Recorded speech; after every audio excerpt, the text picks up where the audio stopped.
Clarity, आज की जो हमारी वीडियो है वो होने वाली है सन के बारे में, ठीक है। तो ये हम देखेंगे इसमें सन जो कि बेसिकली एक स्टार है, ठीक है, मतलब एक तारा है जो कि हमारे पूरे सोलर सिस्टम को रन अप करता है, ठीक है। तो आज की जो वीडियो है वो सन के बारे में होने वाली है और हम हर जो भी पॉइंट है उसको कवर अप करेंगे इस वीडियो में। तो बेसिकली हमारा जो यूनिवर्स है वो भरा पड़ा है किससे? स्टार से। मतलब हर जगह एक तो स्टार्स क्या है, फंडामेंटल यूनिट है पूरी की पूरी यूनिवर्स की, ठीक है। जैसे कोई भी चीज़ बनी होती है तो उसके कुछ बिल्डिंग ब्लॉक्स होते हैं, ठीक है। जैसे कोई मैटर है, कोई भी पदार्थ है, मतलब कोई भी चीज़, ठीक है, वो हर चीज़ किससे मिलके बनी होती है? बहुत सारे एटम से, ठीक है। हमारी जो बॉडी है वो किससे मिलके बनी होती है? बहुत सारी शेल से। उसी तरीके से जो पूरा पूरा यूनिवर्स है वो बहुत सारे जो स्टार्स होते हैं उन सब से मिलके बना हुआ है पूरा का पूरा यूनिवर्स, ठीक है। तो किस हेवनली बॉडी को हम स्टार कहते हैं, ठीक है। तो कोई भी हेवनली बॉडी मतलब आकाशीय या खगोलीय पिंड, ठीक है, जो कि कौन सी प्रोसेस करता है खुद में? न्यूक्लियर फ्यूजन इस प्रोसेस को करता है, ठीक है। और इस प्रोसेस से अपनी खुद की हीट और अपनी खुद की लाइट, ये दो चीज़ उसके पास होती है, ठीक है। एक अपनी खुद की हीट और दूसरा अपनी खुद की लाइट, ठीक। तो न्यूक्लियर फ्यूजन वाली जो प्रोसेस होती है, मतलब ये प्रोसेस को करने में जो हीट है वो बहुत ज़्यादा लगती है, ठीक है। यहाँ का जो टेम्परेचर है, मतलब ये प्रोसेस ऐसा कि जो भी मैटर है, मतलब एक तरीके से जो भी एलिमेंट है, जैसे कि यहाँ पे क्या है, हाइड्रोजन जो होता है वो किस में चेंज होता है? हीलियम में होता है। तो एक तरीके से न्यूक्लियर फ्यूजन का जो टेम्परेचर है वो बहुत ज़्यादा होता है। इस वाली प्रोसेस का जो टेम्परेचर वो बहुत ज़्यादा होता है कि एक जो एलिमेंट है वो दूसरे एलिमेंट में क्या चेंज होने लगता है, जिससे large amount of the heat and large amount of the light जो होता है वो एमिट होता है, ठीक है, मतलब निकलता है। तो ऐसे हेवनली बॉडी जो कि न्यूक्लियर फ्यूजन जिसमें होता है, जिसकी कोर में, जिसके केंद्रीय भाग में, ठीक है, तो उसे हम कहते हैं क्या? स्टार्स। तो वो स्टार जो कि हमारे सोलर सिस्टम को, मतलब हमारे सोलर सिस्टम में जो भी वर्किंग हो रही है वो किस स्टार की वजह से हो रही है? जिस स्टार का नाम क्या है? सन। तो आज की जो वीडियो उसमें पूरा का पूरा सन के बारे में देखते शुरू करते हैं।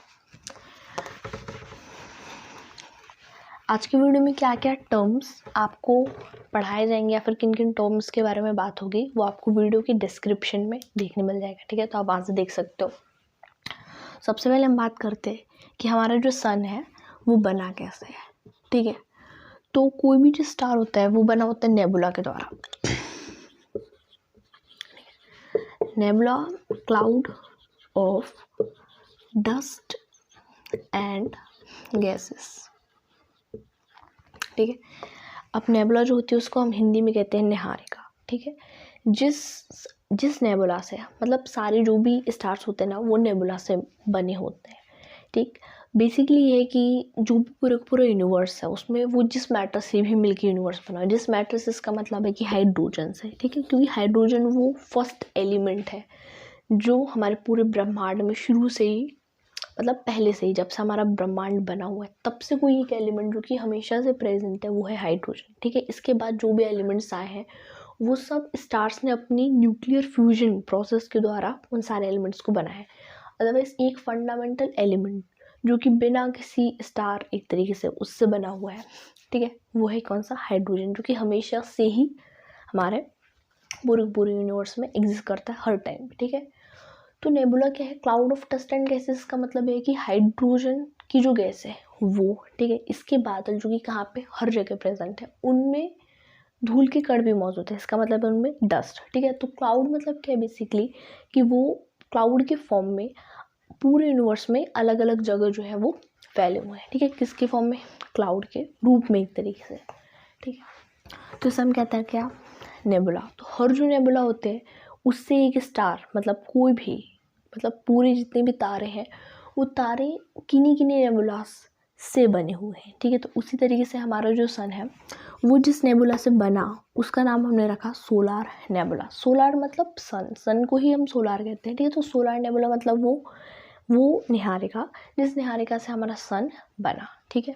तो बना कैसे? तो क्या बहुत सालों पहले जब ये एक नॉर्मल एक तरीके से था बादल, ठीक है, मतलब एक नेबुला यहाँ पे हम इसे कहेंगे, तो आसपास कोई भी, जैसे कोई स्टार में सुपरनोवा हुआ। सुपरनोवा मतलब जब एक स्टार अपनी एक एंडिंग स्टेज पे पहुंच जाता है, ठीक है, जहाँ पे उसकी डेथ होने वाली होती है, तो जो उसकी जो भी मतलब जिस चीज़ का भी वो बना होता है, ठीक है, जिन भी एलिमेंट्स यहाँ पे जो उसका जो क्रस्ट या उसकी जो आउटर लेयर होती है वो बर्स्ट होकर पूरे स्पेस में फैल जाती है, ठीक है। तो इस बर्स्ट के होने की वजह से, ठीक है, जो कि हमारा मतलब एक तरीके से अभी के टाइम पे हमारा जो सोलर सिस्टम है उसके आसपास कोई भी जो भी जितने भी दूर पे कोई जो सन हुआ हो, मतलब कोई भी जो स्टार हो, ठीक है, वो फटा होगा, उसके ब्लास्ट से जो शॉक वेव निकली होगी, उस शॉक वेव ने हमारे जो नेबुला है उसको एक्टिव किया, ठीक है। तो एक्टिव होने के बाद ये जो नेबुला है इसमें अलग अलग पार्टिकल्स होंगे, मतलब कण होंगे, ठीक है। कुछ ऐसे कण होंगे जिनमें मास ज़्यादा होगा। मास ज़्यादा इसका मतलब क्या है कि इनमें ग्रेविटी ज़्यादा है, ठीक है। इसका मतलब है कि अपने आसपास के ये जो हल्के कण होंगे, ये जो भारी कण होंगे ना, ये अपने आसपास के जो भी हल्के कण होंगे उन सभी को अपनी तरफ अट्रैक्ट कर लेगा, ठीक है, और अपना जो साइज़ होगा उसको बड़ा कर लेगा। तो इस तरीके से जो एक पार्टिकल है, ठीक है, जिसका मास मतलब जिसमें वज़न ज़्यादा है, ठीक है, वो अपने आसपास के जो भी हल्के पार्टिकल्स होंगे उन सभी को अपनी तरफ अट्रैक्ट करके खुद का जो साइज़ होता है उसको टाइम के अकॉर्डिंग बढ़ाता जाएगा, बढ़ा के मतलब बहुत ज़्यादा करोड़ों सालों बाद, ठीक है, जब उसका साइज़ बहुत ज़्यादा बढ़ जाएगा, इसका मतलब उसका मास बहुत ज़्यादा हो जाएगा, उसमें बहुत ज़्यादा ग्रेविटी हो जाएगी, ठीक है, तो उसमें हीट बनना स्टार्ट होगा, ठीक है। हीट बनना क्यों स्टार्ट होगा? क्योंकि वो बहुत सारे कणों से मिलके बना हुआ है। पहले ही सारे के सारे जो कण होते हैं वो इस बादल में दूर दूर थे, लेकिन जैसे ही यहाँ पे ग्रेविटी आई एक तरीके से, ये जो जिसका मास ज़्यादा हुआ है जिस पार्टिकल का, ठीक है, उसने मतलब जितने भी छोटे छोटे कण होते हैं उन सभी को अपने साथ में लिया, ठीक है, घूमना स्टार्ट किया और ख़ुद को बहुत ज़्यादा बड़ा बनाया। मतलब कैसे?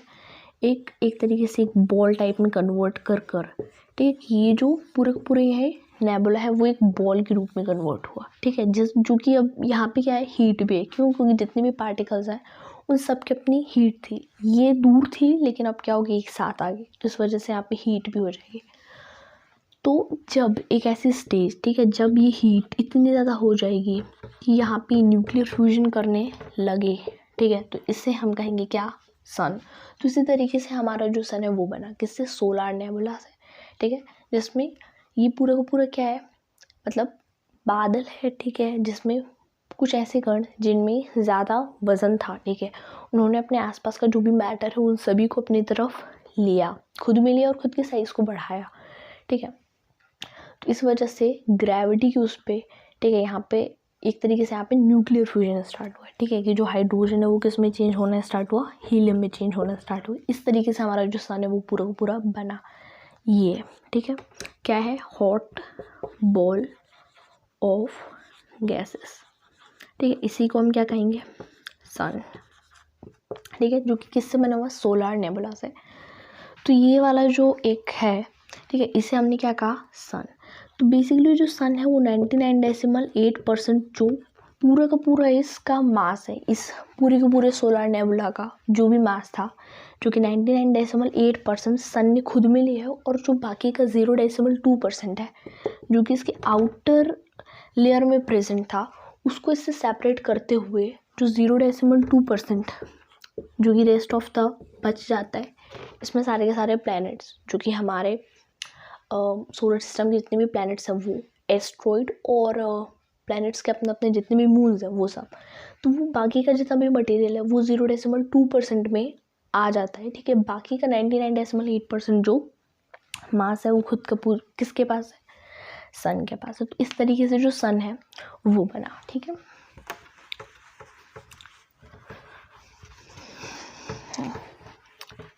इसके आगे हम देखेंगे सन क्या कैसा है, ठीक है सब। तो पहले बात करते हैं एज ऑफ सन, कि हमारा सन की एज क्या है। सन और सारे के सारे प्लैनेट्स, इनकी एक ही एज है, ठीक है, वो है 450 करोड़ ईयर्स अगो, ठीक है। तो एज है सन की, और जितने भी प्लैनेट्स हैं सभी की एज है 450 करोड़ साल, ठीक है। कलर जो है सन का वो है वाइट कलर, ठीक है। वाइट कलर क्या है, बेसिकली जो लाइट होती है ना वो 7 कलर, इसके अलावा भी उसका अलग अलग बहुत ज़्यादा मतलब अलग अलग उसके स्पेक्ट्रम के हिसाब से वेव्स रहती है, ठीक है। लेकिन बेसिकली यदि हम देखें तो जो कलर रहता है ना सन का, ठीक है, या फिर कोई भी स्टार होता है, ठीक है, उसका कौन सा कलर होता है, वाइट कलर, ठीक है, कि 7 कलर जो होते हैं पूरे के पूरे, क्योंकि जैसे सनलाइट होती है यदि हम उसको डिस्पर्स करेंगे, मतलब हम उसको बिखेरते हैं, तो 7 कलरों में डिवाइड हो जाती है, ठीक है, विब गौर के जो 7 कलर होते हैं उनमें। तो बेसिकली जो कलर है सन का वो क्या है, वाइट कलर है, ठीक है। इसके अलावा सन का जो डायमीटर है वो, सन का डायमीटर है 14 लाख किलोमीटर। सन का डायमीटर 14 लाख किलोमीटर, जिसका मतलब इसका रेडियस कितना हुआ, 7 लाख किलोमीटर, ठीक है, ये चीज़। इसके अलावा जो हमारा सन है वो किस स्टेट में है, तो मैटर मतलब कोई भी जो पदार्थ होती है उसकी 5 अवस्थाएं होती है, ठीक है। सो उसमें से एक अवस्था है प्लाज्मा, ठीक है। इसका मतलब कोई भी चीज़ जो सॉलिड स्टेट में है, जब हम उसे गर्म करते हैं तो वो लिक्विड स्टेट में कन्वर्ट होती है, लिक्विड के बाद वो गैस में होती है, ठीक है। जब उसको और ज़्यादा टेम्परेचर मिलता है कि वो गैस, मतलब एक तरीके से गैस वाली जो स्टेट होती है इससे भी ऊपर वाले लेवल पे पहुंच जाती है, तो वो प्लाज्मा स्टेट में चेंज हो जाती है, ठीक है। प्लाज्मा स्टेट में क्या, जो भी पार्टिकल्स होते हैं उन सभी का आयनाइजेशन हो जाता है। इसका मतलब पार्टिकल्स जो होते हैं वो सेपरेट नहीं रहते, एक तरीके से मिक्स हो जाते हैं, ठीक है। तो इसे हम कहते हैं क्या, प्लाज्मा स्टेट, ठीक है। जो प्लाज्मा स्टेट होती है यहाँ पे इलेक्ट्रिसिटी कंडक्ट हो जाती है, तो पूरा का पूरा जो सन है उसकी हर जो लेयर है वो प्लाज्मा स्टेट में है। इसके बाद रोटेशन, कि सन का जो रोटेशन है वो कितने दिन में ये कंप्लीट करता है। तो सन जो है वो है प्लाज्मा स्टेट में, इस वजह से इसका जो इक्वेटोरियल पार्ट है, ठीक है, मतलब जो इसका बीच वाला पार्ट है और उसके जो पोल्स है ये दोनों अलग अलग ड्यूरेशन के हिसाब से, ठीक है, मतलब उनकी जो स्पीड होती है ना वो अलग अलग होती है। तो इक्वेटर जो होता है, मतलब उसका जो बीच वाला जो पार्ट होता है वो 25 डेज में एक रोटेशन करता है, और उसके जो पोल्स होते हैं वो 35 डेज में एक रोटेशन करते हैं, ठीक है। क्योंकि हमारी तो क्या है, अर्थ सॉलिड है, इस वजह से ये पूरे पार्ट को एक साथ लेके चलते हैं। लेकिन जो सन है वो प्लाज्मा स्टेट में है, ठीक है, मतलब ये वाला पार्ट जो इक्वेटर वाला पार्ट होता है वो जल्दी रोटेशन को कंप्लीट कर लेता है, और जो पोल्स होते हैं वो देर से करता है, ठीक है। इसके अलावा जो सन के मास के बारे में आपको बताइए 99.8% जो मास है, ठीक है। इसका मतलब है यदि हम पूरा का पूरे सोलर सिस्टम में जो भी मैटर उन सबको मिक्स कर देते हैं तो वो 100% होता है। तो सन का जो मास है वो अकेले का खुद का 99.8% मास वो पूरे के पूरे सोलर सिस्टम का खुद में रखे हुए, इस वजह से वो उसकी इतनी ज़्यादा ग्रेविटी है जो कि पूरे सोलर सिस्टम को क्या कर रही है, रन, मतलब पूरा सोलर सिस्टम वर्क किसके बेस पे कर रहा है, सन के बेस पे कर रहा है। क्यों, क्योंकि उसमें मास उसका इतना ज़्यादा है, ठीक है। तो ये चीज़ अभी हमने ये बहुत ज़्यादा बेसिक पॉइंट देखे, ठीक है। इसके अलावा जो सन है उसका डिस्टेंस हमारी अर्थ से जो है वो है कितना, 15 करोड़ किलोमीटर, ठीक, 15 करोड़ किलोमीटर जो सन है उसका हमारी पृथ्वी से जो दूरी है वो है 15 करोड़ किलोमीटर, ठीक है। लाइट जो होती है, लाइट की स्पीड होती है 3 लाख किलोमीटर पर सेकंड, एक सेकंड में 3 लाख किलोमीटर। तो लाइट को अपनी स्पीड के अकॉर्डिंग जाने में 8 मिनट 19 सेकेंड्स इतना जो टाइम है वो लाइट को लगता है, ठीक है। सूर्य से, मतलब जैसे लाइट एमिट होती है यहाँ से, तो सूर्य से हमारी पृथ्वी तक आने में उसको 8 मिनट 19 सेकेंड लगता है लाइट को, ठीक। तो ये वाली चीज़ थी। इसके अलावा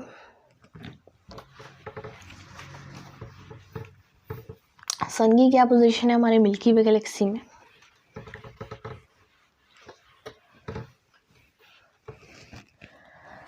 ये हमारी मिल्की वे गैलेक्सी, ठीक है। मिल्की वे गैलेक्सी के सेंटर में एक ब्लैक होल प्रेजेंट है। तो मोस्टली जो भी गैलेक्सीज होती है उनके सेंटर में एक ब्लैक होल होता है, ठीक है, जो कि पूरी वर्किंग बेस्ड होती है, ठीक है, गैलेक्सी के उस सेंट्रल पॉइंट पे जहाँ पे ब्लैक होल प्रेजेंट है, ठीक है। तो पूरी की पूरी मिल्की वे का जो साइज़ है, इसका मतलब है मिल्की वे गैलेक्सी की एक छोर से दूसरे, मतलब एक पॉइंट से दूसरे पॉइंट तक का जो पूरा का पूरा डिस्टेंस है वो है 1 लाख लाइट ईयर, ठीक है। तो इसके बीच में से यदि हम लेंगे तो ये हो जाएगा 50,000 लाइट ईयर, ठीक है। और इसका भी यदि हम हाफ कर देंगे, यहाँ पे जो सन है वो प्रेजेंट है, ठीक है। इसका मतलब क्या, 25,000 लाइट जो हमारा सन है मिल्की वे के केंद्र से दूर है, 25,000 लाइट ईयर दूर, ठीक है। और सन है, जैसे कि हर चीज़, जैसे कि हम जितने भी प्लैनेट्स वो सभी के सभी हम सूरज का चक्कर लगा रहे हैं, ठीक है। तो उससे जो सूरज है वो भी इस बल के चक्कर लगा रहा है, इसका मतलब है मिल्की वे के केंद्र के चक्कर लगा रहा है, ठीक है। सन को जो है 25 करोड़ ईयर्स लग जाते हैं अपना एक रिवॉल्यूशन को कंप्लीट करने में, ठीक है। इसकी एक मतलब ये वाला जो इसका साल है, जैसे हमारे यहाँ पर होता है 1 year is equals to 365 days, तो वहाँ पे जो इसे हम कहते हैं one cosmic year, 1 cosmic year, ठीक है। 1 cosmic year is equal to 25 crore years, ठीक है। कि मतलब जो सूरज होता है उसको पूरे के पूरे मिल्की वे का चक्कर लगाने में उसको जो टाइम लगता है वो है कितना, 25 करोड़ ईयर्स, ओके। सो ये वाली जो वीडियो थी अभी यहाँ तक की थी, ठीक है। इसका नेक्स्ट वाला पार्ट भी आएगा, ठीक है, जिसमें आपको सन की लेयर्स जो होते हैं और भी